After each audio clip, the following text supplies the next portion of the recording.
अगली बड़ी खबर का रुख जबलपुर से करें, जहां पर जबलपुर के नेताजी सुभाष चंद्र बोस मेडिकल कॉलेज के म्यूको वार्ड में भर्ती ब्लैक फंगस मरीजों की जान उस वक्त संकट में पड़ गई जब उन्हें एम्फोटेरिसिन बी इंजेक्शन लगाया गया। दरअसल मरीजों को यह इंजेक्शन लगाने के तुरंत बाद इस इंजेक्शन का रिएक्शन होते ही मरीज बुरी तरह से तड़पने लगे, जिसकी वजह से पूरे अस्पताल परिसर में हड़कंप मच गया और मरीजों की बिगड़ती स्थिति को देखते हुए परिजनों ने हंगामा करना शुरू कर दिया। मौके पर कोई सीनियर डॉक्टर मौजूद नहीं था और ऐसे में नर्स ने मरीजों को ऑक्सीजन और एम्फोटेरिसिन बी इंजेक्शन की एंटीडोज देना शुरू करने के साथ ही सीनियर डॉक्टरों को बुला लिया।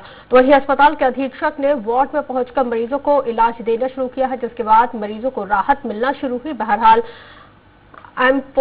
एम्फोटेरिसिन बी इंजेक्शन के इस्तेमाल पर रोक लगा दी गई है। चिकित्सकों ने बताया है कि अभी फिलहाल सभी मरीज सामान्य स्थिति में हैं और उनका इलाज किया जा रहा है। जब तक आई तो ज्यादातर मरीज को ठंड लग के कपकपी चालू हो गई थी, कई लोग का हल्का हल्का बुखार आ रहा था, कई लोग को वॉमिटिंग होने लग रही थी।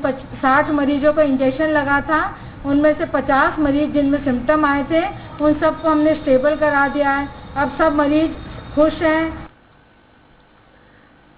संवाददाता अरविंद रोगी संस्कारधानी जबलपुर से इस वक्त हमारे साथ फोन लाइन पर जुड़ गए हैं।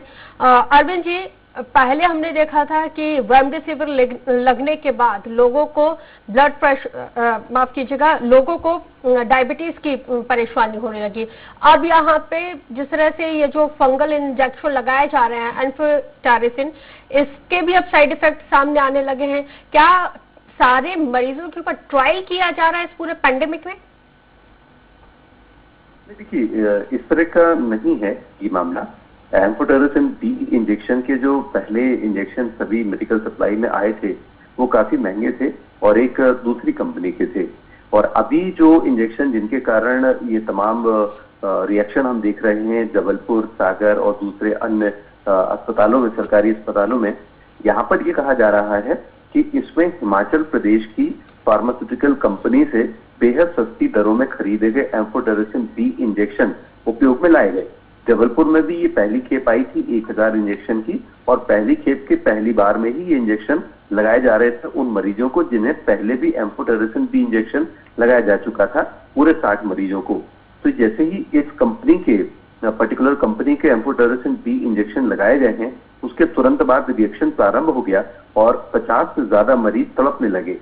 यदि वहां पर स्टाफ नर्स मौजूद नहीं होती और वे तुरंत व्यवस्था नहीं करती और एंटी डोज इसकी नहीं देती तो निश्चित रूप से बड़ा नुकसान उठाना पड़ सकता था मरीज के परिजनों को, मेडिकल अस्पताल को। तो लेकिन ऐसा ये कहा जा रहा है कि इस फार्मास्यूटिकल कंपनी के ये जो इंजेक्शन आए हैं इनमें कहीं समस्या है। यही वजह है कि तुरंत प्रभाव से डीन डॉक्टर पीके कसार और जिन्हें अभी हम सुन रहे थे जो कि मेकर वार्ड की प्रभारी हैं डॉक्टर कविता सचदेवा, उन्होंने इस कंपनी के इंजेक्शन के उपयोग पर तुरंत रोक लगा दी है। अब देखना ये है, ये जांच का विषय हो सकता है और इसके लिए ड्रग कंट्रोलर को और स्वास्थ्य विभाग को देखना होगा कि ये जो इस कंपनी के इंजेक्शन में आखिर ऐसी क्या प्रॉब्लम है कि जिस वजह से इसको लगाते से ही मरीजों को परेशानियों का सामना करना पड़ा। बाकी में अरविंद जी, लेकिन एक बड़ी ही हैरत की बात है और यहाँ पे सवाल पूछना भी लाजमी इसलिए हो जाता है कि इस पूरे पैंडेमिक में जिस तरह की लापरवाही, अनियमितताएं और हमने जिस तरह से नकली इंजेक्शन, नकली दवाओं, तमाम चीजें, ऑक्सीजन की कमी, ये तमाम चीजें हमने देखी हैं। उन तमाम चीजों का खुलासा हमने कहीं ना कहीं संस्कारधानी जबलपुर से ही होता हुआ देखा है। हमने नकली रेमडेसिविर का खुलासा भी हमने जबलपुर से ही होता हुआ देखा है। ऑक्सीजन की किल्लत और फिर किस तरह से ब्लैक बाजारी, उसकी कालाबाजारी हो रही है, हमने वो भी जबलपुर संस्कारधानी से ही देखा है। अब जिस तरह से हम इसमें देख रहे हैं, इस प्रकरण में देख रहे हैं, तो कहीं ना कहीं लापरवाही तो बढ़ती जा रही है।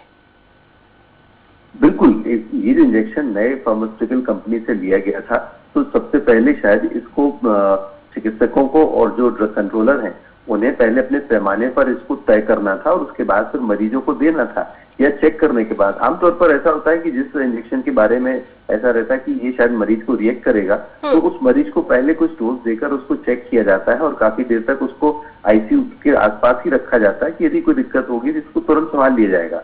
ऐसा हुआ नहीं। सीनियर डॉक्टर्स उस वक्त वहां पर मौजूद नहीं थे। स्टाफ नर्स रेगुलर अपना जो काम करती हैं, ड्यूटी कर रही हैं, वो कर रही थी और उसी ड्यूटी के तहत जैसे ये समय आया एम्फोटेरिसिन बी इंजेक्शन लगाने का, उन्होंने लगा दिया। तो ये देखने वाली बात थी, लेकिन यहाँ पर ये कहीं ना कहीं लापरवाही एक तरह से कही जा सकती है कि आखिर डॉक्टर्स ने इस बात को पहले चेक क्यों नहीं किया। तो अब इस मामले को लेकर सीनियर डॉक्टर्स की एक कमेटी है, जांच चल रही है और इस पर देखा जाएगा कि मामला एग्जैक्टली ये सामने कैसे आया। जी, बहुत शुक्रिया आपका जानकारी के लिए।